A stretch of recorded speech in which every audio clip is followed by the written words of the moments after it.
ملنے والا ہے، تجھے عزت کا خطاب ملنے والا ہے.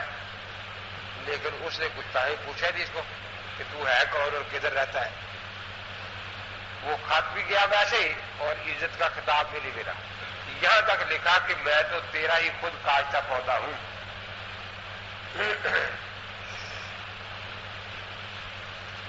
تو اب فرمایا حاکمن، وہ حکم بن کر نازل ہوں گے. تو یہ سب دنیا مانتی ہے کہ حکم مسلم بین الفریقین ہوتا ہے. مسیح علیہ السلام پر سب کا ایمان ہے اور مرزا قادیانی کو کوئی بھی حکم ماننے کے لیے تیار نہیں. عدالت، وہ عادل ہوں گے، انصاف کرنے والے ہوں گے. اور مرزا جو تھا اس نے 50 جلدوں کے پیسے اکٹھے کیے کہ میں کتاب لکھ رہا ہوں جس میں اسلام کی صداقت کے 300 دلائل ہوں گے، 300، اور 50 جلدوں میں ہوگی. اس کے پیسے مجھے دو، پھر وہ کتاب چھپے گی. پیسے اکٹھے کر لیے، بہت سے لوگوں نے دیے پیسے، لیکن 5ویں جلد میں لکھتا ہے. اور جلدیں کیا ہے؟ پہلی یہ ایک جلد اس میں چاروں ہے، وہ اتنی ہے ساری ایک جلد میں. اس کے پھر 25 سال بعد 5ویں جلد لکھی اور چھوٹی سی لکھ کر اس میں لکھا کہ میں نے 50 جلدوں کا وعدہ کیا تھا، 5 اور 50 میں صرف ایک صفر کا فرق ہے اور صفر کی کوئی قیمت نہیں ہوتی، اس لیے میرا وعدہ پورا ہو گیا ہے. اب 50 کے پیسے بغیر ڈکار ہضم کر گیا اور 300 دنوں میں سے دلیل ایک بھی نہیں لکھی، ایک بھی نہیں آئی. تو یہ عادل تھا. اس لیے میں سچے مرزائی کی پہچان بتایا کرتا ہوں کہ اس سے آپ 1,00,000 روپیہ لے لیں اور پھر 1 روپیہ واپس کر دیں کہ باقی سارے صفرے ہیں اور تیرے نبی کے یہاں صفروں کی کوئی قیمت نہیں ہے، اس لیے میں نے 1,00,000 روپیہ تجھے واپس کر دیا ہے.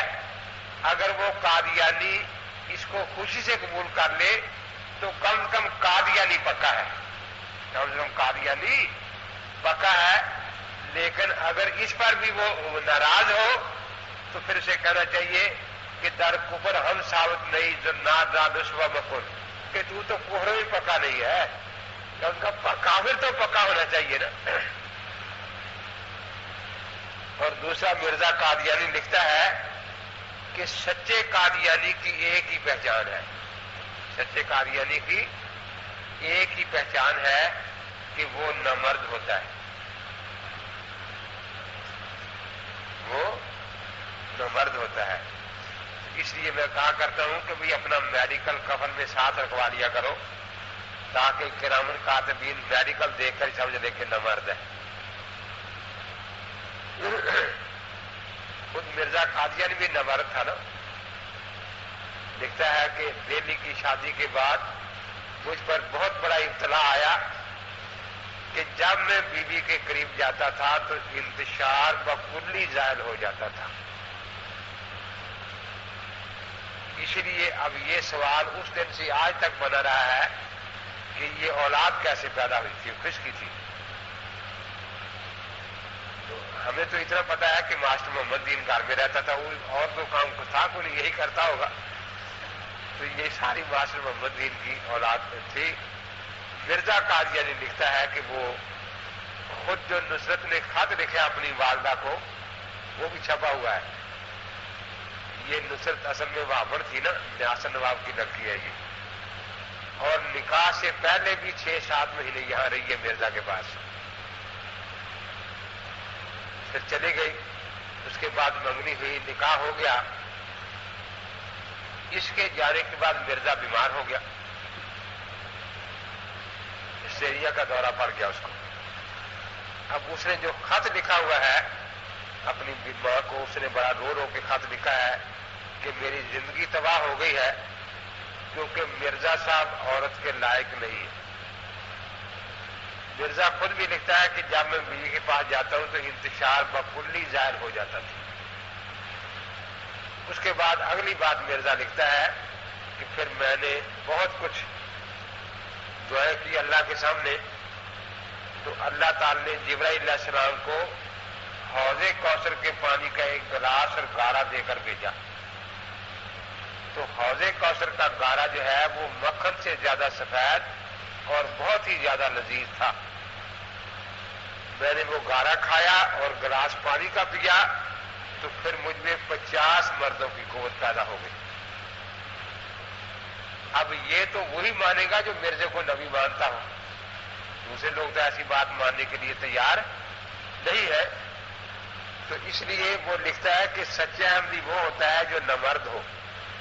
تو میں یہی کہا کرتا ہوں کہ بھئی یہی میڈیکل کروا لیا کرو تاکہ کفن میں ساتھ ہو اور کرام الکاتبین پہچان لے کہ احمدی آ گیا ہے، قادیانی آ گیا ہے، مرزا قادیانی کے ماننے والا.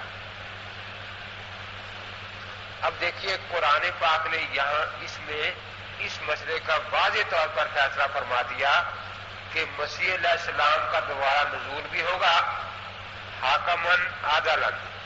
آگے ہے یکسر الصلیب و یقتل الخنزیر، کہ مسیح علیہ السلام آ کر دجال کو بھی قتل کریں گے، خنزیر کو بھی قتل کریں گے، صلیبوں کو بھی توڑیں گے.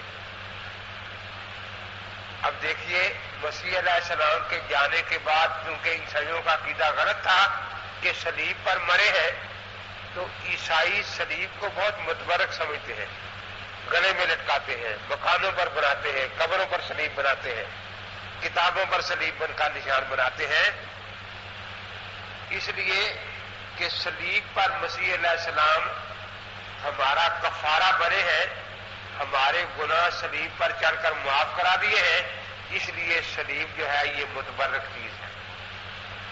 مسیح علیہ السلام اس عقیدے کو اگر ختم کریں گے، فرمایا کہ یہ کوئی متبرک نہیں، توڑو اس کو، تو کہیں دنیا میں صلیب رہنے نہیں دی جائے گی. مرزا غلام القادیانی آ کے مر بھی گیا اور ابھی ہزاروں صلیبیں دنیا میں کھڑی ہیں. اس لیے ایک ایک صلیب دلیل ہے کہ مرزا قادیانی جھوٹا مسیح تھا. اس طرح عیسیٰ علیہ السلام کے آسمان پر جانے کے بعد عیسائیوں نے خنزیر کو حلال قرار دے دیا. عیسیٰ علیہ السلام اب فرمائیں گے کہ خود ان کو اپنے ہاتھوں سے قتل کرو، اسے نسل کو ختم کر دو. تو اس وقت کوئی خنزیر دنیا میں باقی نہیں رہے گا. لیکن مرزا آ کر مر بھی گیا اور خنزیر ابھی بھی ہزاروں پھرتے ہیں دنیا میں. اس لیے میں قادیانیوں سے کہا کرتا ہوں کہ مسلمانوں سے تم نے کیا مناظرہ کرنا ہے، تم تو خنزیر سے نہیں جیت سکتے. ایک خنزیر اکڑ کے کھڑا ہو جاتا ہے کہ اگر تیرا مسیح سچا ہوتا تو میں دنیا میں نہ ہوتا. اس لیے جتنے ہزار خنزیر ہیں اتنے ہزار دیں گے مسیح کے جھوٹے ہونے کے، مرزے کے جھوٹے ہونے کے. تو ایک ایک صلیب مرزے کو جھوٹا مسیح ثابت کر رہی ہے، ایک ایک خنزیر مرزے کو جھوٹا مسیح ہونا ثابت کر رہا ہے. تو ان کی عادت ہوتی ہے کہ یہ لفظوں کے معنی بدلتے رہتے ہیں. دجال کے معنی کتنے بدلے اس نے؟ پہلے کہتا تھا کہ انہوں نے یہ کیا کہ دجال کے لفظ کو بدلا، کہ اصل میں لفظ دجال نہیں رجال ہے، دال نہیں ہے، رے ہے. اور یہ ایک آدمی نہیں ہوگا، ایک پورا گروہ ہوگا. اب جب پورا گروہ ہوگا تو وہ کن کا گروہ ہے؟ لکھا مولویوں کا گروہ ہے. مولویوں کا گروہ دجال ہے. پھر کہنے لگا کہ عیسائی پادریوں کا گروہ دجال ہے. پھر انہوں نے کہا کہ عیسائی حکومت جو ہے یہ دجال حکومت ہے. اس کی ضرورت کیوں پڑی؟ کہ جب اس سے پوچھا گیا کہ دجال تو مولوی ہے تو دجال کا گدھا کون ہے؟ اب اس نے سوچا کہ گدھا کس کو بناؤں، تو ادھر سے گاڑی آ گئی، یہ ریل گاڑی. اس نے کہا یہ ریل گاڑی دجال کا گدھا ہے. حکومت برطانیہ دجال ہے اور یہ ریل گاڑی جو ہے یہ دجال کا گدھا ہے. لیکن یہ خود لاہور میں مرا اور اس کو گاڑی پر لاد کر قادیہ لے جایا گیا. اپنے گدھے پر سوار ہو گیا نا. اس لیے مولانا ظفر علی خان نے نظم لکھی تھی نا، خرے دجال وہ کیسا اور جب یہ لاہور وغیرہ آتا تھا تو گاڑی پر سفر کرتا تھا نا. کہتا تھا خرے دجال وہ کیسا کہ جس پر ثانی عیسیٰ وہی شان و وہی شوکت کرایہ دے کے جڑتا. گدا دجال کا اور کرایہ دے کے مسیح چل رہا ہے اس کا. اب دیکھو یہ بھی اس کے جھوٹے ہونے کی نشانی ہے. وہ مر کھپ گیا, اس کے خلیفے بھی مر کھپ گئے, لیکن دجال کا گدا اب بھی قادی اور چناب نگر میں ہیچو کرتا گزرتا ہے. وہاں جاتا, گاڑی جاتی ہے نہیں جاتی, اور وہ جا کر وسل دے کے بتاتی ہے کہ ابھی دجال کا گدا باقی ہے, مسیح نہیں آیا. اگر یہی دجال کا گدا ہے تو اللہ تعالی نے اس کو اپنے ہاتھوں سے ذلیل کیا ہوا ہے. ایک مجھے کہنے لگا وہ منشا مناظرے میں, جب میں نے کہا کہ وہ خنزیر کو قتل کرے گا تو جی خنزیر سے کیا مراد ہے؟ میں نے کہا شاید مرزا قادیانی مراد ہو.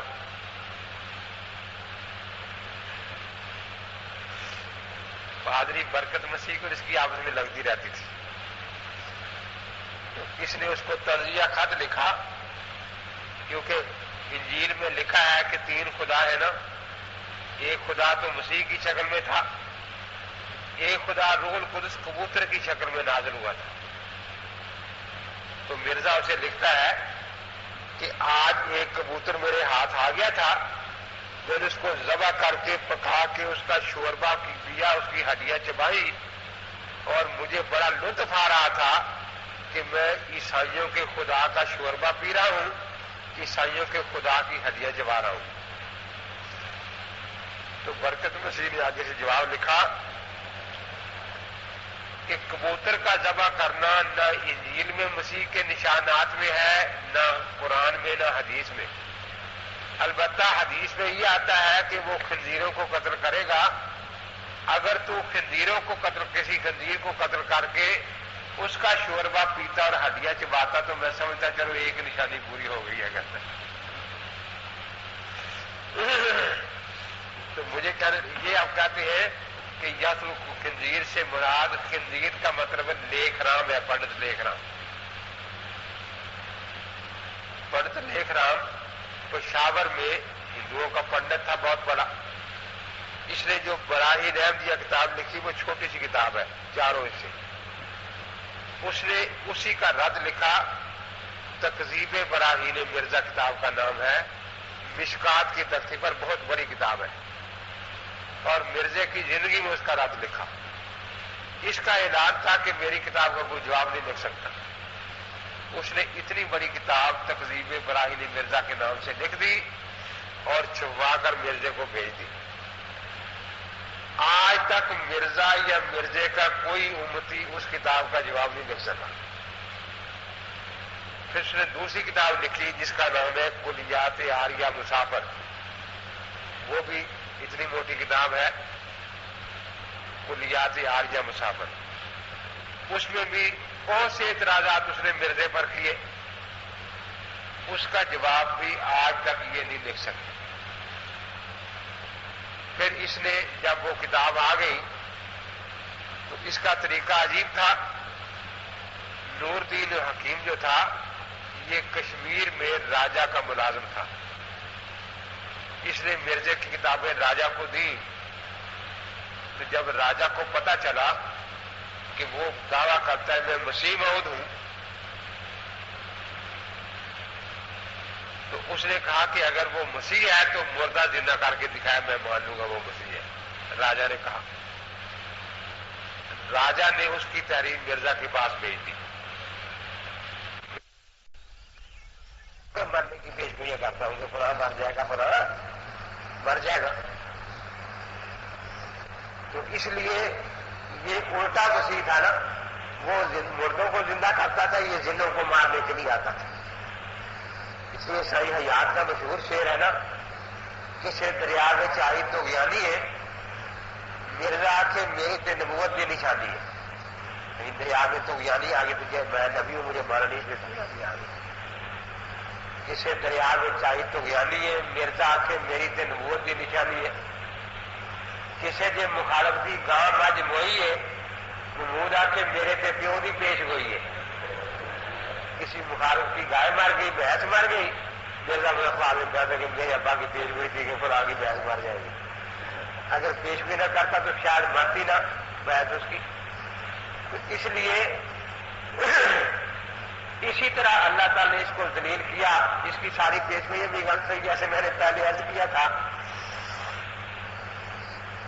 اب پنڈت لیکھ رام نے کتاب لکھی. اب کتاب کا جواب اس کو نہیں آتا تھا تو اس نے یہ کہا کہ پنڈت لیکھ رام جو ہے یہ مجھ سے 1 سال کے لیے یہاں آ کر رہے اور سال کا خرچہ بھی جمع کرایا میرے پاس کھانے پینے کا. اگر 1 سال کے اندر میرے ہاتھ پر کوئی معجزہ ظاہر نہ ہوا تو پھر میں 2 سال کا خرچہ بھی واپس کروں گا, اپنا جھوٹا ہونا بھی مان لوں گا. اس نے 1 سال کا خرچہ بینک میں جمع کرا کے رسید اس کو بھیج دی اور کہا کہ تو بھی 2 سال کا خرچہ بینک میں جمع کرا کے رسید مجھے بھیج دے اور پھر میں قادیہ میں آ جاتا ہوں, وہاں بیٹھوں گا سال بھر, دیکھوں گا تو کیا معجزہ دکھاتا ہے. لیکن اس نے خرچہ جمع نہیں کرایا. وہ پھر آ گیا کراچی میں پہنچ گیا, کراچی میں قادیہ میں پہنچ گیا. اب وہ ہر چوک میں تقریر کرتا مرزا کے خلاف, ہر چوک میں تقریر کرتا. آخر مرزا قادیانی نے پیشگوئی کی کہ کیونکہ بہت گستاخیاں کرنے لگ گیا ہے لیکھ رام, اس لیے یہ 3 سال کے اندر اندر اللہ کی طرف سے خار کے آت عذاب نازل ہوگا جس سے یہ مر جائے گا. پنڈت لیکھ رام نے اس کے جواب میں کتاب لکھی. پھر اس نے لکھا کہ مرزا قادیانی حیضے کو خدا کا عذاب سمجھتا ہے. مجھے یہ الہام ہوا ہے کہ مرزا قادیانی خدا کے عذاب میں پکڑا جائے گا اور حیضے میں مرے گا. یہ لیکھ رام کی پیشگوئی تھی. اب اس کی پیشگوئی تو پوری نہیں ہوئی. لیکھ رام پر کوئی خارقیات عذاب نازل نہیں ہوا, لیکن یہ واقعتاً حیضے سے مرا.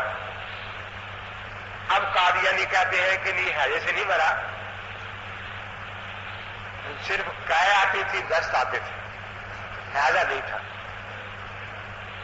قے آتی تھی, دست آتے تھے, حیضہ نہیں تھا. اس لیے میں بات کی تھی بڑی مہر لگا دیا ہے حیضے سے پھر بھی نہیں مانتے. میں نے کوشش شروع کی کہ ملنی چاہیے. میں نے کہا اگر یہ پہلے نکل گئی بات تو پھر تو وہ نہیں دیں گے. اس لیے پھر میں نے اس کی لڑکی کو ٹیوشن پڑھانی شروع کی. آخر میں پڑھتی تھی وہ. تو میں ایک مسلمان لڑکی کو ٹیوشن پڑھاتا تھا, وہ اول آتی تھی تو استانیہ کہتی تھی کہ جہاں سے یہ پڑھتی تم بھی وہاں پڑھا کر. اب وہ کوشش بہت کرتی تھی کہ ہمیں پڑھائے, لیکن میں سواری پڑھنے قادیانی کو ٹیوشن پڑھاؤں. آ کر مجھے جب پتا چلا کہ یہ کتاب وہاں اس کے پاس ہے ان کے گھر میں, ایک انوار خلافت وہ نہیں دیتے, یہ بھی ان کے گھر تھی, تو پھر میں نے اسے کہا کہ ٹھیک ہے وہ یہاں آ کر مسلمان لڑکی کے ساتھ بیٹھ کر پڑھ لیا کرے. تو وہ یہ ہوگا کہ پہلے وہ مسلمان لڑکی اس کا بھائی بھی میں تھا, وہ دونوں پڑھتے تھے کہ چلو میں بھائی کو الگ پڑھا دیا کروں گا, تم دونوں بیٹھ کر آج پڑھ لیا کرو. تو یہاں پڑھنا شروع کرتا. اب وہ کوئی پڑھنے آنے لگی تو اس سے کتابیں وغیرہ کو میں نے پوچھنے لگا, کہا کہ میں تلاش کروں گی, پتا کروں گی. آ کر وہ 1 مہینے کے اندر اندر وہ 3 کتابیں لے آئی. پھر میں نے اسے جواب دے دیا کہ چونکہ اس کے بھائی کو بھی پڑھانا ہوتا ہے, میرے پاس وقت کم ہوتا ہے, اس لیے دونوں بہن بھائی اکٹھے بیٹھ کر پڑھ لیتے ہیں اور زیادہ وقت میرے پاس نہیں ہے. تو اس طرح سے میں نے وہ کتاب حاصل کی تھی. لیکن وہ جس طرح حاصل کی تھی ویسے ہی چلی گئی. مولانا بشیر احمد صاحب مسعودی رحمۃ اللہ علیہ اگر لاہوری کے خلفاء میں سے تھے, وہ تشریف لائے. میں نے بڑی خوشی سے کتابیں دکھائی حضرت کہ یہ 3 کتابیں جو مل رہی کسی کو نہیں دیتے, یہ میں نے اس طرح لی ہے. بہت اچھا کیا تم نے. تو تینوں اٹھا کر اپنے بیگ میں رکھ لیا.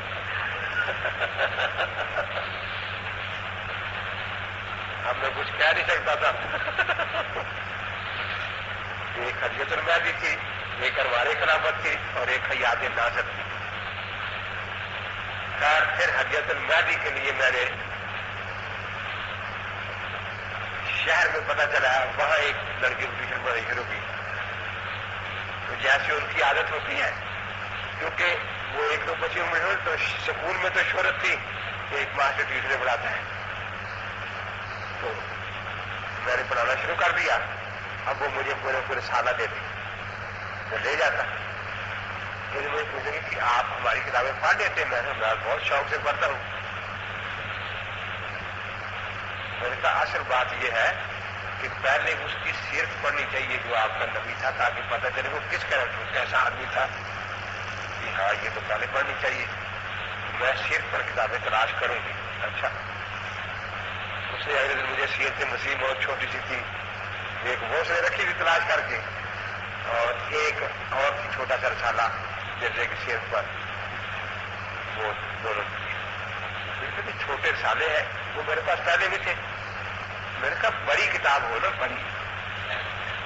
کہتی بڑی کا اگر آپ کو نام یاد ہو تو مجھے بتا دیں، پھر میں تلاش کروں گی۔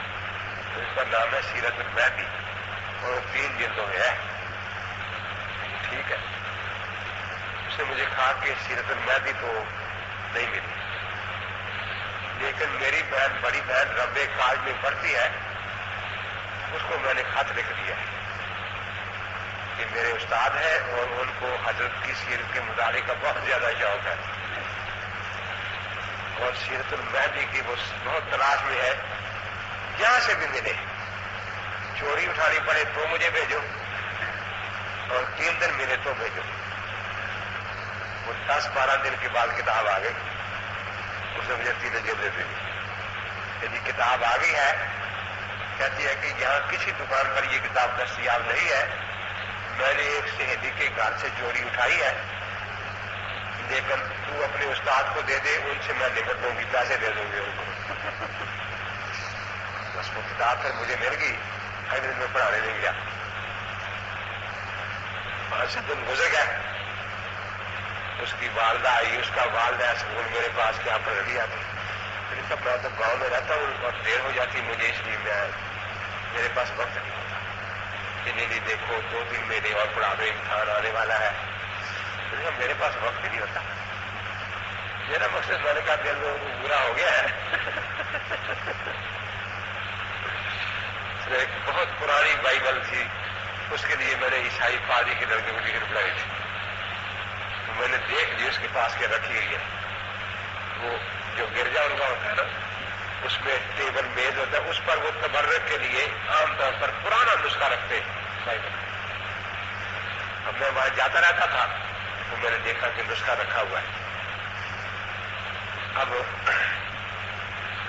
میرے دل میں یہ کبھی کبھی آتا کہ یہ مجھے کہے کہ ٹیوشن پڑھا دیا کرو۔ امتحان قریب آ گیا، 2 مہینے رہ گئے، مجھے اس نے کہا مجھے صاحب میری بچی میٹرک میں پڑھتی ہے، اگر آپ ٹیوشن پڑھا دیں 2 مہینے، ٹھیک ہے پڑھا دیں گے، کوئی بھی بات ہے۔ میں نے ٹیوشن پڑھانی شروع کر دی۔ خیر اسے میں نے کہا کہ بھائی بائبل ہے وہ دے دیے، تلاش کرتی رہی، 1857 کی بائبل ہے چھپی ہوئی، اسے نہیں ملی، کہتی جی وہ نہیں ہے۔ میں نے کہا ہے تو صحیح، تجھے ابا نے روک دیا ہوگا؟ کہتے نہیں، میں نے ابا کو تھوڑا بتایا کہ میں بائبل تلاش کر رہی ہوں۔ لیکن بتا میں دیتا ہوں، تو اٹھا کر میرا کام ہے بتایا کہاں ہے۔ میں نے کہا وہ جو ٹیبل ہے نا وہاں غلاف میں ہے، وہ تو اتنی بڑی کتاب اور اٹھا کے وہاں سے غلاف میں بند کر دینا، اور وہ کتاب مجھے لا دی۔ میں دل گیا، اس نے بائبل یہ بائبل ہے، ٹھیک ہے، اگلے دن میں پڑھانے نہیں گیا پھر اس وہ پادری بیچارہ 2-3 دن میرے پاس آیا کہ دیکھو جی وہ شروع ہوا تھا، بچی بہت خوش تھی، وہ آپ مہینہ 1.5 لگا دیں۔ میں نے کہا تجھے پتا ہے کہ مجھے تو مطالعے کا شوق ہے، مجھے کوئی کتاب نہیں مل جائے نا تو مجھے تو کوئی اچھا نہیں لگتا، خود اپنی بیوی اچھی لگتی. میں نے کہا تو کہتا ٹیوشن پڑھا دے آگے. مجھے ایک دو کتابیں نہیں مل گئی، میں وہ پڑھ رہا ہوں آج کل. اسے نہیں پتا کون سی کتاب نہیں ملی ہے.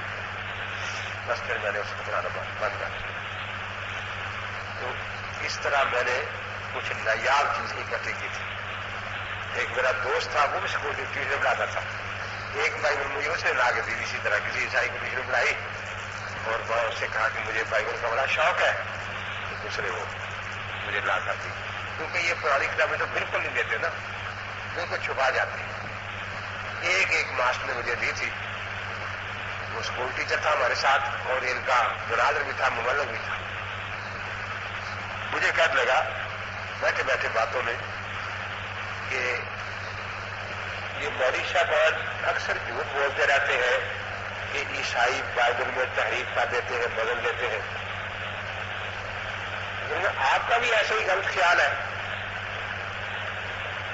پھر کبھی میرے پاس نیا ایڈیشن تو بائبل کے ہے، تو کوئی پرانا ملے تو پھر تقابل سے پتہ چلے گا نا کہ اب میں کچھ کیسے کہہ سکتا ہوں کہ میرے پاس 1922 کی آکسفورڈ کی انگلش کی بائبل موجود ہے. ٹھیک ہے، وہ مجھے دکھائے تو میں دیکھوں گا اسے. ٹھیک ہے، آپ چلیں میرے ساتھ. چلا گیا کہ ٹھنڈا پیے گرم، میں نے کہا ٹھنڈا نہ گرم نہیں تو بائبل چاہیے. تو وہ بائبل لے آیا. میں نے جلدی سے جو 5-7 مقامات مجھے زبانی یاد تھے وہ تو نکال کر دیکھے، تو باقی وہ بدلے ہوئے تو اس میں اور تھا، نہیں میں اور تھا. میں نے کہا یہ میں لے جاتا ہوں مطالعہ کرنے. خواجی لے جائے. 5-7 دن بعد میں نے کہا کہ یہ آپ بائبل دیکھ رہے ہیں؟ میں دیکھ رہا ہوں. پھر کیا ہے؟ میں نے کہا بہت اچھی کتاب ہے. پھر میں نے کہا کہ اگر میں آپ کو نئی بائبل دے دوں، نئی، یہ آپ مجھے دے دیں. آپ رکھنا چاہتے، میرے پاس تو کئی بائبلیں. بہت اچھا. پھر اگر آپ نے لینی ہے تو میں نئی لے دوں گا. کہ کوئی فرق تو نہیں نکل رہا نا. میں ابھی دیکھ رہا ہوں، ابھی تک تو کوئی نہیں نکلا. میں نے کہا اب تو مطالعہ کر رہا ہوں، پورے پڑھیں گے پھر پتہ چلے گا نا. اب وہ بڑا خوش. مہینے بعد چونکہ سارے برانچوں کی اور میٹنگ ہوتی تھی ہائی اسکول میں.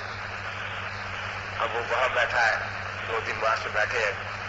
دیکھو کوئی امین صاحب سے پوچھ لو، کوئی تبدیلی نہیں ہوئی بائبل میں.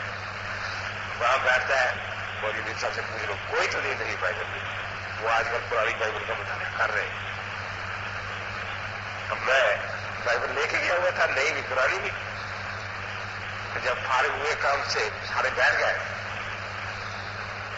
اب وہ بڑے فخر سے کہنے لگا، لو بھائی یہ عام طور پر مولوی کہتے ہیں کہ بائبل جو ہے بدل چکی ہے. اب مولانا امین صاحب کے پاس پرانی بائبل بھی ہے اور نئی بھی ہے. کوئی تبدیلی ہوئی ہے مولانا؟ آپ ہی ان کو سمجھائیں. پرانی بائبل آپ کے پاس ہے، نئی بھی ہے، آپ کے اندر دونوں پڑھی ہے نا؟ میں نے کہا دونوں پڑھی ہے. کوئی تبدیلی ہوئی ہے؟ میں نے کہا جس دن سے میں نے دونوں کا مظاہرہ شروع کیا مجھے ساری رات نیند نہیں آتی. کہ کیوں؟ میں نے کہا بائبل روتی ہے ساری رات کہ مرض بے گان گاں ہرگز نہ عالم کے بابن ہر سے کردہ آشنا کر. کہ مجھے اٹو دہش ختم نہیں کر سکا تھا، مخت نسل نے جلا دیے نسخے مجھے ختم نہیں کر سکتا تھا. میرے ماننے والے جو مجھ پر ظلم کیے ہیں نا، مجھے تبدیل کیا ہے. اس سے میں بہت تنگ ہوں. کون سی جگہ بدلی ہے؟ میں نے 7-8 مقابلے کہا کے رکھ دیے، نئی نہیں پرانی. بڑا پریشان. کہتا یہ بائبل مجھے دے دے میری. میں نے کہا تو نے وعدہ کیا تھا کہ واپس نہیں دے دی. میرے پاس ہے، لے لیجیے آپ مجھے دے دیں. بالکل نہیں دوں گا. ایک بائبل اس طرح دی تھی. اور اگر بن فرض لے بھی جاتا اٹھا کے تو پھر بھی دوسرا دیکھا تو میرے پاس تھا نا. میری بیٹی اسکول میں اس کی بیوی کے پاس پڑھتی، اس کی بیوی میں شادی تھی نا، تو اس کے ذریعے میں نے کئی کتابیں منگوا لی تھی. مجھے بہت شوق ہے اہل کتاب کی کتابیں پڑھنے کا. اہل کتاب میں سے جوڑی نہیں کہتا تھا. اہل کتاب کی کتابوں کا بڑا شوق ہے. اس نے مجھے تباری کے بائبل لا کے دی اور کئی کتابیں اس نے منگوائی تھی. بہرحال ان سے طرف سے اس طرح کی مجھے کتابیں ملی. تو یہ حیات ناصر میں بالکل لکھا ہے کہ مجھے وبائی ہیضہ ہو گیا ہے اور مرزا قادیانی اسی خدا کے عذاب میں پکڑا گیا اور وبائی ہیضے میں مرا ہے. اب اتنی بات تو یہاں صاف ہو گئی کہ مسیح علیہ السلام قیامت کے قریب نازل ہو گئے. ایک بات یاد آئی, مناظرے میں مجھے وہ کہنے لگا کہ وَإِن مِّنْ أَهْلِ الْكِتَابِ إِلَّا لَيُؤْمِنُنَّ بِهِ قَبْلَ مَوْتِهِ, یہ صیغہ عموم کا ہے. اور مسیح کے نزول سے پہلے جو یہ ہزاروں اہل کتاب کر رہے ہیں, یہ تو مسیح پر ایمان نہیں لائے نا, تو پھر تو یہ بات قرآن کی پوری نہیں ہو رہی. میں نے کہا تمہیں بات سمجھنے کا سلیقہ ہے ہی نہیں. ہم وہاں کالج میں بیٹھے تھے ایک میں نے کہا یہ پروفیسر صاحب بیٹھے وہ عیسائی تھا. میں نے کہا اگر یہ کہے کہ دعا کرو سب اللہ مجھے بیٹا دے, تو جس طرح مجھے بیٹا ہوگا اللہ پیدا ہوگا میرے ہاں, میں پورے سٹاف کی دعوت کروں گا, پورے سٹاف کی دعوت کروں گا. اب اس دعا کے 20 سال بعد بیٹا پیدا ہو تو اس دن جو سٹاف ہوگا نا اس کی دعوت مراد ہوگی. کوئی بھی اس کا مطلب یہ نہیں سمجھے گا کہ آج اس نے یہ کہا ہے تو آج کے بعد اس سٹاف میں سے نہ کوئی مرے نہ نیا آئے, نہ کوئی ریٹائر ہو, نہ یہاں سے تبادلہ ہو کر جائے. اب یہی 20 سال کے لیے ریزرو ہو گئے. جس دن وہ پیدا ہوگا ان ہی کی دعوت ہوگی. اگر کوئی ان میں سے چلا گیا تو وہ اس کی بات کے خلاف ہوگا. اس طرح ایک زمانہ ایسا آئے گا جب مسیح نازل ہوں گے اہل کتاب میں, اس وقت سارے مسیح وہی اہل کتاب ایمان لائیں گے. یہ نہیں کہ جو اب مر رہے ہیں وہ اس پیشگوئی کے خلاف ہے. یہ میں نے مثال دی, پھر وہ خاموش ہو گئے. اب کہنے لگا کہ وہ کب آئیں گے. میں نے کہا اس کا جواب اللہ تعالیٰ نے دوسری آیت میں دیا ہے. اللہ تعالیٰ فرماتے ہیں وَلَمَّا ضُرِبَ ابْنُ مَرْيَمَ مَثَلًا إِذْ قَوْمُكَ مِنْهُ يَصِدُّونَ وَقَالُوا آلِهَةٌ خَيْرٌ مَا ضَرَبُوهُ لَكَ إِلَّا جَدَلًا بَلْ هُمْ قَوْمٌ خَاصِمُونَ إِنْ هُوَ إِلَّا عَبْدٌ أَنْعَمْنَا عَلَيْهِ وَجَعَلْنَاهُ مَثَلًا لِبَنِي إِسْرَائِيلَ وَلَوْ نَشَاءُ لَجَعَلْنَا مِنْكُم مَّلَائِكَةً فِي الْأَرْضِ يَخْلُفُونَ وَإِنَّهُ لَعِلْمٌ لِّلسَّاعَةِ فَلَا تَمْتَرُنَّ بِهَا وَاتَّبِعُونِ هَٰذَا صِرَاطٌ مُّسْتَقِيمٌ وَلَا يَصُدَّنَّكُمُ الشَّيْطَانُ إِنَّهُ لَكُمْ عَدُوٌّ مُّبِينٌ. یہ پہلی آیتیں صرف اس لیے ذکر کی ہے کہ یہاں ابن مریم کا ذکر ہے اور ساری ضمیر ابن مریم ہی کی طرف جا رہی ہے. آخر میں ہے وَإِنَّهُ, بے شک وہ مسیح ابن مریم لَعِلْمٌ لِّلسَّاعَةِ, وہ قیامت کی نشانی ہے. تو پتہ چلا کہ جب قیامت کی نشانیاں شروع ہو جائیں گی تو ان نشانیوں میں بھی ایک نزول مسیح علیہ السلام بھی ہے, اس لیے وہ قیامت کے قریب نازل ہوں گے. فرمایا فَتَمْنَ هَٰذَا صِرَاطٌ فَلَا تَمْتَرُنَّ بِهَا, اس بات میں شک کرنے کی گنجائش نہیں. جو شک کرتا ہے وہ قرآن کا دشمن ہے, منکر ہے. اور فرمایا هَٰذَا صِرَاطٌ مُّسْتَقِيمٌ, یہی حیات مسیح کا عقیدہ ماننا, یہی صراط مستقیم ہے. اور فرمایا وَلَا يَصُدَّنَكُمُ الشَّيْطَانُ إِنَّهُ لَكُمْ عَدُوٌّ مُّبِينٌ, تمہیں کوئی شیطان یہ نہ کہہ دے مسیح فوت ہو گیا ہے, کیونکہ شیطان جو ہے یہ کھلا دشمن ہے انسان کا. اس لیے پتہ چلا کہ حیات مسیح کے عقیدے کا انکار شیطان کرواتا ہے, جو کھلا دشمن ہے. اس لیے حیات مسیح کے عقیدے کا منکر شیطان ہے. تو میں نے کہا اس سے پتہ چلا کہ وہ عیسیٰ علیہ السلام قیامت کے قریب آئیں گے. دوسری جگہ بھی بہت سی آیتیں ایسی ہیں وَإِذْ قَالَتِ الْمَلَائِكَةُ يَا مَرْيَمُ إِنَّ اللَّهَ يُبَشِّرُكَ بِكَلِمَةٍ مِّنْهُ اسْمُهُ الْمَسِيحُ عِيسَىٰ ابْنُ مَرْيَمَ وَجِيهًا فِي الدُّنْيَا وَالْآخِرَةِ وَمِنَ الْمُقَرَّبِينَ. یہاں بھی مفسر نے لکھا ہے کہ مقربین مسیح کی صفت میں آیا ہے یا پھر فرشتوں کی صفت میں آیا ہے, ملائکۃ المقرب. تو اس سے بھی پتہ چلا کہ مسیح میں کچھ فرشتوں والی خاصیتیں بھی نفخ جبریلی کی طرف سے موجود ہے، اس لیے ان کو اللہ تعالیٰ ایسی جگہ رکھے گا جہاں فرشتے رہتے ہیں۔ وَيُكَلِّمُ النَّاسَ فِي الْمَهْدِ وَكَهْلًا وَمِنَ الصَّالِحِينَ۔ اس آیت سے بھی حیات مسیح پر علماء نے استدلال کیا ہے، کیونکہ یہاں مسیح علیہ السلام کے دو زبانوں میں باتیں کرنے کا ذکر ہے، فی المہد و کہلا۔ اب مہد میں تو آپ نے باتیں کی، انی عبداللہ آتانی الکتاب، اور کہل کا زمانہ کہتے ہیں ادھیڑ عمر کا زمانہ، آدھ بڑھ جس کو پنجابی میں کہتے ہیں، تو یہ 40 سال کے بعد شروع ہوتا ہے زمانہ کہا کہولت کا۔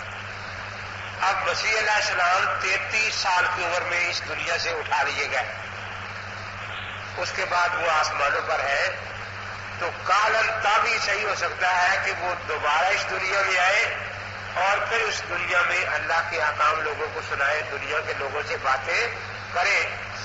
تو اس لیے مسیح علیہ السلام کا بعد میں بات کرنا بھی ایک موزانہ بات تھی، اور کہولت میں اتنی عمر کے بعد آ کر پھر باتیں کر رہے ہیں، تو یہ بھی ایک موزانہ بات ہوگی۔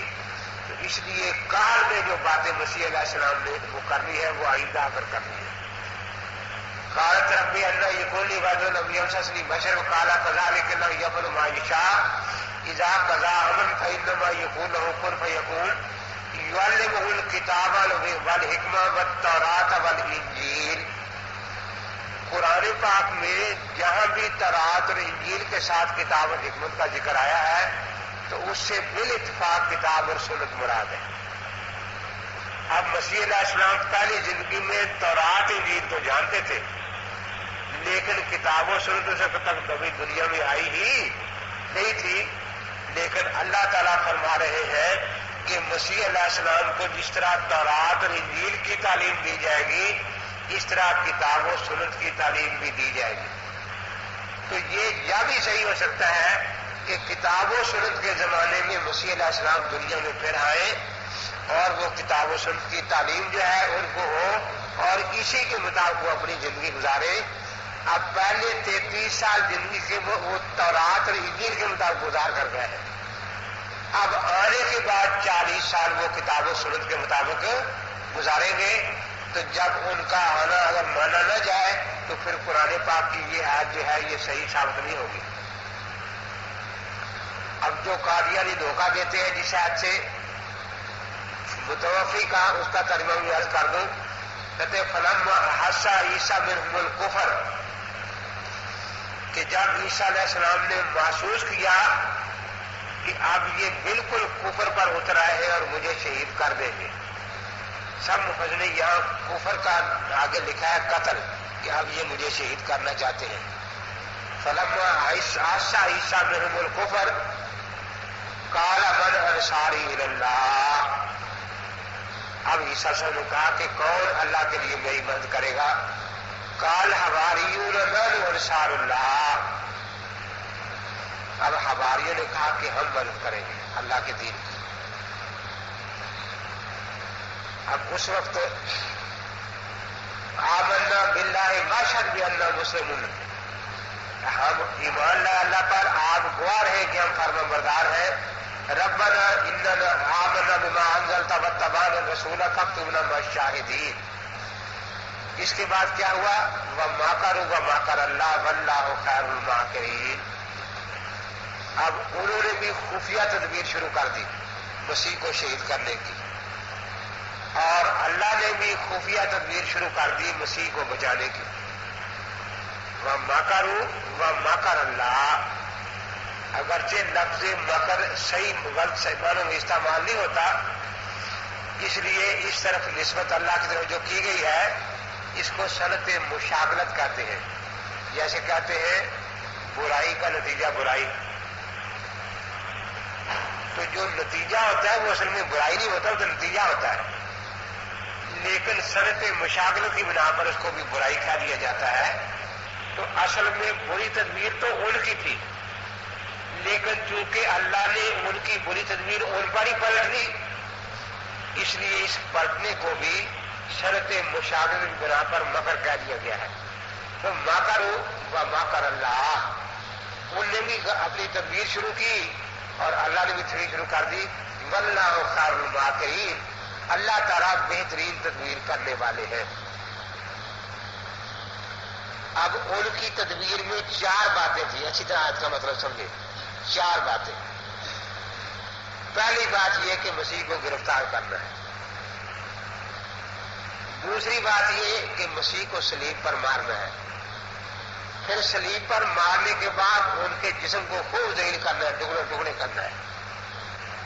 اور ان تینوں سے اصل مقصد یہ تھا کہ مسیح کا نام ہی دنیا سے مٹ جائے، آپ کا کوئی نام لینے والا ہی باقی نہ رہے. یہ 4 تدبیریں تھیں یہودیوں کی. پہلی تدبیر کیا تھی؟ مسیح کو گرفتار کرنا. دوسرا سولی پر چڑھانا. تیسرا پھر جسم کو چھید چھید کے خراب کرنا. اور چوتھا آپ کے نام لیواؤں، آپ کا نام دنیا سے مٹ جائے، کوئی آپ کا نام لینے والا دنیا میں باقی نہ رہے. اب اللہ تعالی نے وعدے میں 4 باتیں بیان فرمائی. وَإِذْ قَالَ اللَّهُ يَا عِيسَىٰ، جب کہا اللہ نے اے عیسیٰ اِنِّي مُتَوَفِّيكَ. پہلی تدبیر کا جواب کہ یہ چاہتے ہیں کہ ہمیں گرفتار کرے، تجھے گرفتار کرے، میں تجھے اپنے قبضے میں لے لوں گا. اس کے بعد کیا ہوا؟ وَمَكَرُوا وَمَكَرَ اللَّهُ وَاللَّهُ خَيْرُ الْمَاكِرِينَ. اب انہوں نے بھی خفیہ تدبیر شروع کر دی مسیح کو شہید کرنے کی، اور اللہ نے بھی خفیہ تدبیر شروع کر دی مسیح کو بچانے کی. وَمَكَرُوا وَمَكَرَ اللَّهُ. اگرچہ لفظ مکر صحیح غلط معنوں میں استعمال نہیں ہوتا، اس لیے اس طرف نسبت اللہ کی طرف جو کی گئی ہے اس کو صنعت مشاغلت کہتے ہیں. جیسے کہتے ہیں برائی کا نتیجہ برائی، تو جو نتیجہ ہوتا ہے وہ اصل میں برائی نہیں ہوتا، وہ تو نتیجہ ہوتا ہے. لیکن صنعت مشاغلت کی بنا پر اس کو بھی برائی کہہ دیا جاتا ہے. تو اصل میں بری تدبیر تو ان کی تھی، لیکن چونکہ اللہ نے ان کی بری تدبیر ان پر ہی پلٹ دی، اس لیے اس پلٹنے کو بھی صنعت مشاغلت بنا پر مکر کہہ دیا گیا ہے. تو مکروا ومکر اللہ، ان نے بھی اپنی تدبیر شروع کی اور اللہ نے بھی تدبیر شروع کر دی.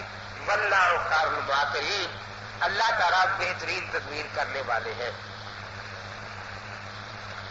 اب ان کی تدبیر میں 4 باتیں تھیں. اچھی طرح آیت کا مطلب سمجھے. 4 باتیں. پہلی بات یہ کہ مسیح کو گرفتار کرنا ہے. دوسری بات یہ کہ مسیح کو صلیب پر مارنا ہے. پھر صلیب پر مارنے کے بعد ان کے جسم کو خوب ذلیل کرنا ہے، ٹکڑے ٹکڑے کرنا ہے. اور ان تینوں سے اصل مقصد یہ تھا کہ مسیح کا نام ہی دنیا سے مٹ جائے، آپ کا کوئی نام لینے والا ہی باقی نہ رہے. یہ 4 تدبیریں تھیں یہودیوں کی. پہلی تدبیر کیا تھی؟ مسیح کو گرفتار کرنا. دوسرا سولی پر چڑھانا. تیسرا پھر جسم کو چھید چھید کے خراب کرنا. اور چوتھا آپ کے نام لیواؤں، آپ کا نام دنیا سے مٹ جائے، کوئی آپ کا نام لینے والا دنیا میں باقی نہ رہے. اب اللہ تعالی نے وعدے میں 4 باتیں بیان فرمائی. وَإِذْ قَالَ اللَّهُ يَا عِيسَىٰ، جب کہا اللہ نے اے عیسیٰ اِنِّي مُتَوَفِّيكَ. پہلی تدبیر کا جواب کہ یہ چاہتے ہیں کہ ہمیں گرفتار کرے، تجھے گرفتار کرے، میں تجھے اپنے قبضے میں لے لوں گا، یہ تجھے گرفتار نہیں کر سکیں گے. تو پہلی تدبیر یہ تھی نا گرفتار کرنا. اللہ نے اِنِّي مُتَوَفِّيكَ کہ یہ گرفتار کرنا چاہتے ہیں، یہ گرفتاری پر بالکل قادر نہیں ہوں گے. یہ جب گرفتار کرنے کے چلیں گے میں پہلے ہی تمہیں اپنے قبضے میں لے لوں گا. تو پہلی تدبیر کے مقابلے میں یہ تدبیر تھی. پھر گرفتار کرنے کے بعد دوسری تدبیر کیا تھی؟ یہ تجھے پھانسی پر چڑھنا چاہتے ہیں، وَرَافِعُكَ إِلَيَّ، میں اپنے پاس اٹھا لوں گا. دوسری تدبیر کے مقابلے میں اللہ کی تدبیر کیا تھی؟ وَرَافِعُكَ إِلَيَّ. پھر یہ پھانسی پر تیرے جسم کو چھید کے ذلیل کرنا چاہتے تھے. وَمُطَهِّرُكَ مِنَ الَّذِينَ كَفَرُوا، میں ان کے گندے ہاتھوں سے ایسا پاک رکھوں گا تیرے جسم کو کہ پہنچ نہیں سکیں گے وہاں. اور پھر یہ چاہتے ہیں کہ عیسیٰ علیہ السلام کا نام ہی دنیا سے مٹ جائے، ان کا نام لیوا کوئی باقی نہ رہے. لیکن میری تصویر کیا ہے؟ وَجَعَلُ الَّذِينَ اتَّبَعُوكَ فَوْقَ الَّذِينَ كَفَرُوا، ہمیشہ تیرے نام لینے والے کو ان پر میں غالب رکھوں گا. اب دیکھیے یہ ہے جو اللہ تعالیٰ نے وعدہ فرمایا، ان کی چاروں تدبیروں کے مقابلے میں یہ چاروں تدبیریں اللہ نے بیان فرما دی. اب مرزا کیا کہتا ہے؟ مرزا کہتا ہے وَإِذْ قَالَ اللَّهُ يَا عِيسَىٰ إِنِّي مُتَوَفِّيكَ، تسلی دے رہے ہیں کہ عیسیٰ تسلی رکھو، یہ نہیں ماریں گے، میں ماروں گا تمہیں. اب مارنا تو تدبیر تھی نا یہودیوں کی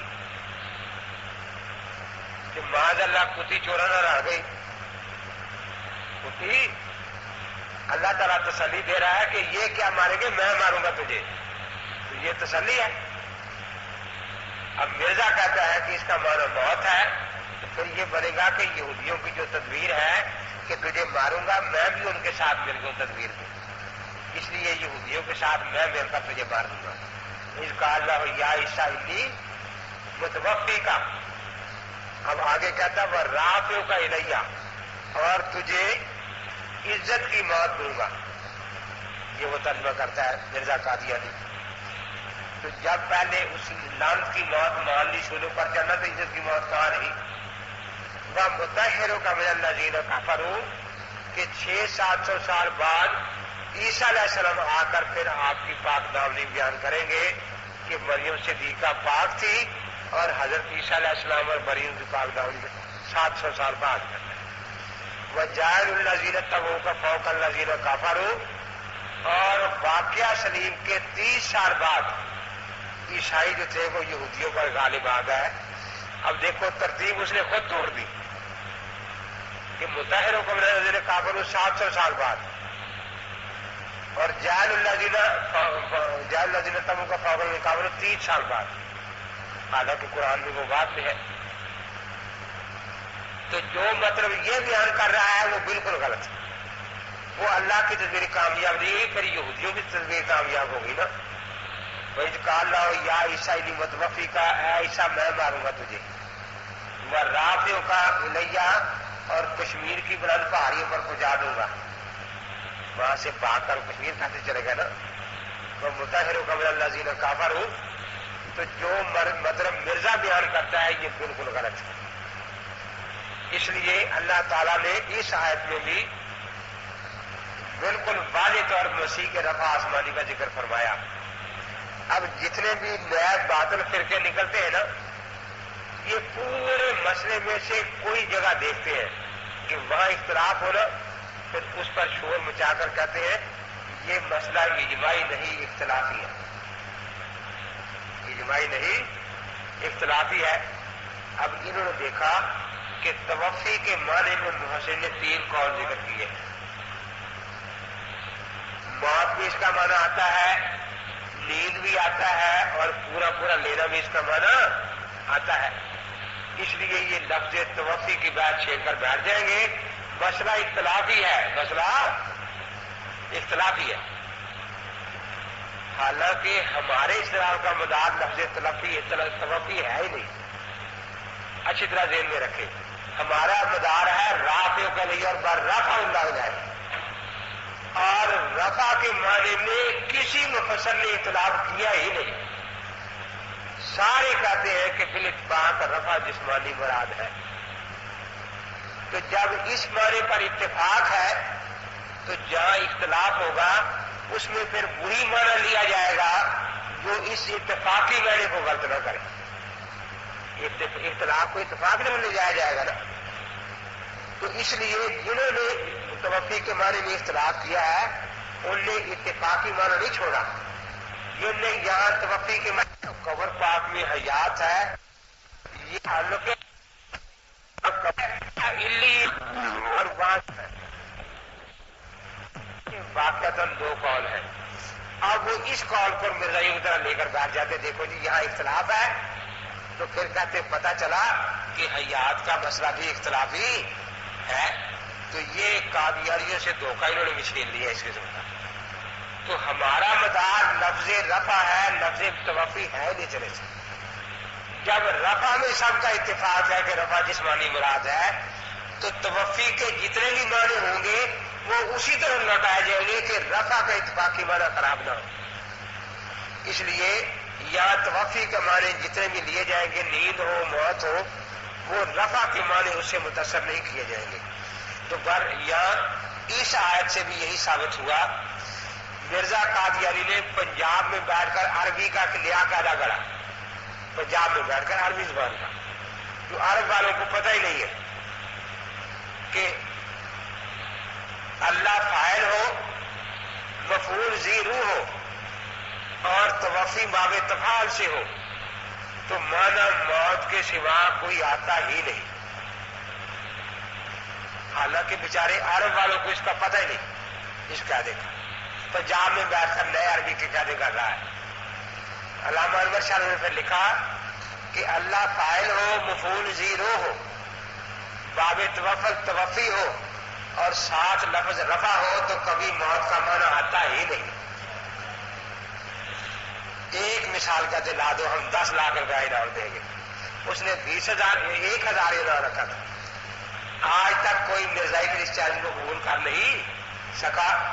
تو اس لیے یہ جو عقیدہ حیات مسیح علیہ السلام کا ہے تو قرآن پاک میں بخاری سے بیان کر رہا تھا کہ ابو ہریرہ نے حدیث سنائی اسے، فَاقْرَؤْا إِنْ شِئْتُمْ، پڑھو، وَإِن مِّنْ أَهْلِ الْكِتَابِ إِلَّا لَيُؤْمِنُنَّ بِهِ قَبْلَ مَوْتِهِ، کہ اگر قرآن سے حیات مسیح کا ذکر سمجھ لیتے کہ یہ آیت پڑھو کہ اس آیت میں حیات مسیح کا ذکر موجود ہے، تو گویا بخاری نے اور حدیث دونوں سے عیسیٰ علیہ السلام کی حیات کا مسئلہ بالکل واضح طور پر سمجھا دیا۔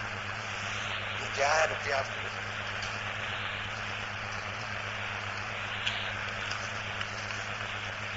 مولانا عبداللہ سندھی کا حیات النزول کا انکار کیا ہے، یہ بات ہے کس حیثیت سے ہے؟ ابو الخیر ہستی حیات النزول مسیح کے بارے میں کیا نظریات رکھتا ہے؟ مولانا عبداللہ سندھی کا اپنا رسالہ جو ہاتھ کا لکھا ہوا وہ یہاں ختم الدفتر میں موجود ہے، چھپا ہوا ہے، اس میں انہوں نے صاف طور پر حیات مسیح کا اقرار کیا ہے۔ لیکن جو تفسیر الہام الرحمان چھپ رہی ہے اس میں حیات مسیح کا انکار ہے۔ پہلی جلد میں 4-5 سطریں آئی تھی، دوسری جلد میں پھر آدھا صفحہ آ گیا اور تیسری جلد میں 2 صفحے آ گئے حیات مسیح کے انکار کے۔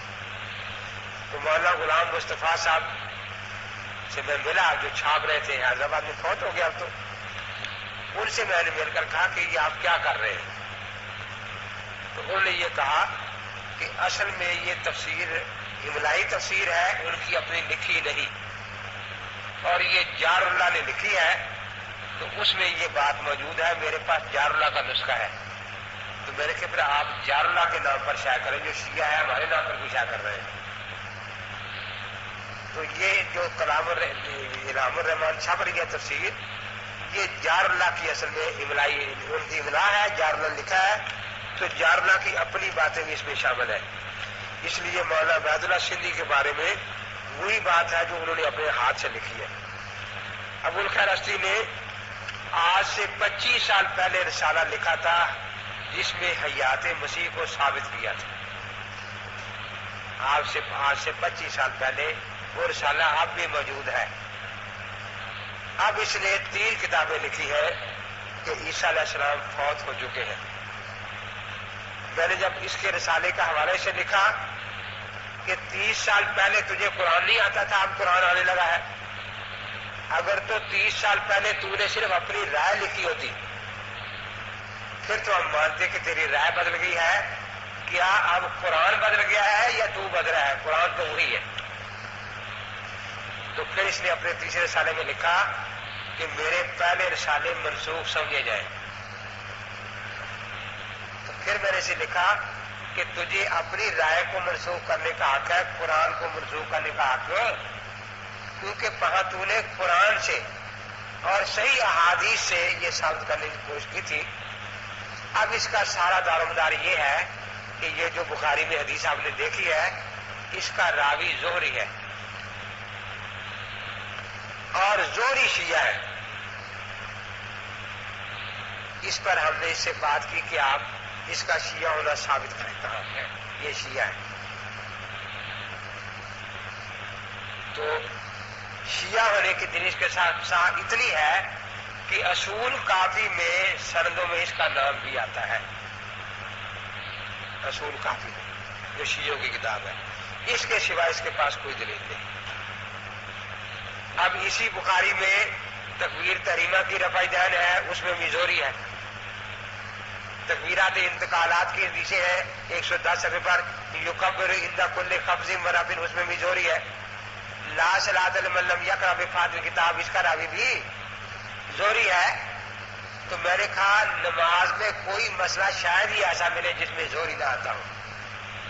تو جب زوری کی روایتیں لے کر تو فاتحہ پڑھتا ہے، تو تکبیرات انتقال کہتا ہے، تو تکبیر تحریمہ کی رفع دین کرتا ہے، التحیات پڑھتا ہے، یہ بھی سارے ان روایتوں کا راوی زوری ہے.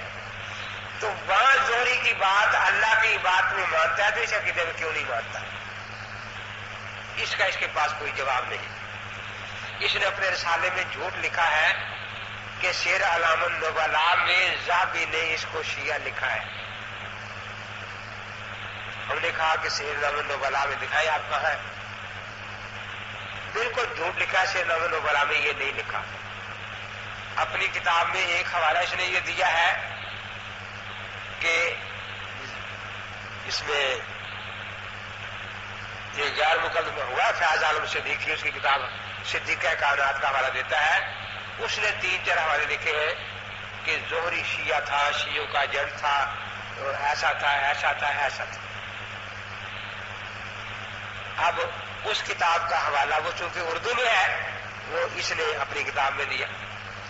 حویلی بہادر شاہ میں کافی غیر مقلد ہستی کی پارٹی میں چلے گئے، حیات مسیح کا انکار کر گئے. تو پھر میں گیا وہاں، اب وہ بڑے زور سے آئے اعتراض کرنے کے لیے. اس سے پہلے اسماعیل محمدی کی تقریر ہوئی، پھر مولانا فقیہ صاحب کی تقریر ہوئی، اس کے بعد تیسری جو آخری میری تھی. وہ رک کے لکھتے رہے، شور مچاتے رہے. اس کے بعد جب میری تقریر تھی تو میں نے خطبہ پڑھ کے کہا بھائی ایک دستہ کاغذوں کا منگوا لو، اگر ان سے کاغذ ختم ہو جائے تو ہم خود کاغذ دیں گے ان کو. قلم بھی لیا، کوئی لیا تازہ صحیح بھر کے. اس کے بعد میں نے بات یہیں سے شروع کی کہ ہستی بہت جھوٹا آدمی ہے. اب وہ صدیقہ کائنات بھی میرے ہاتھ میں تھی، اس کا رسالہ نزول مسیح کا بھی میرے ہاتھ میں تھا. کہ اس نے کہا ہے کہ زوری شیعہ ہے، اور یہ 2 صفحے اس نے لکھے ہیں، کتابوں کے حوالے بھی لکھے. وہ ڈاکٹر مبارک جو ان کا چودھری ہے بڑا، وہی بیٹھا تھا سامنے. میں نے کہا مبارک آ جائے یہاں اسٹیج پر اور خود کتاب اصل پڑھ لے کیا ہے. اب وہ اصل کتاب اس نے دیکھی نہیں، یہ ہمارا جو اسی نے لکھا ہے کہ یہ شیعہ ہے، شیعوں کا جنگ تھا، کذاب تھا، دجال تھا، ایسا تھا ایسا تھا. اب وہ جو اصل کتاب ہے اس میں یہ ساری عبارت موجود ہے، لیکن نام محمد بن مسلم جوہری کا نہیں، نام ہے محمد بن اسحاق کا. وہ شیعہ محمد بن اسحاق کو لکھا ہے وہاں، اور اس کا راوی جو ہے اس کا نام محمد بن مسلم بن شہاب زہری ہے. تو کتنا بڑا جھوٹ بولا ہے. میں نے کہا ایسا جھوٹ شاید شیطان کو بھی نصیب نہ ہوا. اب وہ کتاب اردو میں تھی، 2-3 آدمی نے کر دیکھی بھی. اس طرح جو میں نے اس کے جھوٹے والے 5 پیش کیے، پھر اس کے آدمی بھاگنا شروع ہو گئے، بیٹھے نہیں وہاں پہ. تو یہ اس کو میں نے کہا جواب یہ بھی دیا کہ اگر زہری کے شیعہ ہونے کی یہ دلیل مانی جائے کہ اس کا ذکر اصول کافی میں ہے، تو وہاں حضرت علی کا ذکر بھی ہے، لکھ دو کہ علی شیعہ تھے. حضرت حسن حسین کا ذکر بھی ہے، لکھ دو یہ بھی شیعہ تھے. امام جابر کا ذکر بھی ہے، سیدہ فاطمہ کا ذکر بھی، تو پھر یہ بھی لکھ دو کہ یہ سارے شیعہ تھے. اس لیے کسی کا ذکر کسی شیعوں کی کتاب میں آ جانا، ہمارے نبی پاک کا ذکر ہندوؤں کی کتابوں میں آ جاتا ہے، عیسائیوں کی کتابوں میں آ جاتا ہے، تو اس سے معاذ اللہ کوئی بیوقوف یہ نہیں کہتا یہ ہے دلی جو ہستی کے بعد دلی اس قسم کی ہے، اور کچھ بھی بیچارے کے پلے میں نہیں ہے.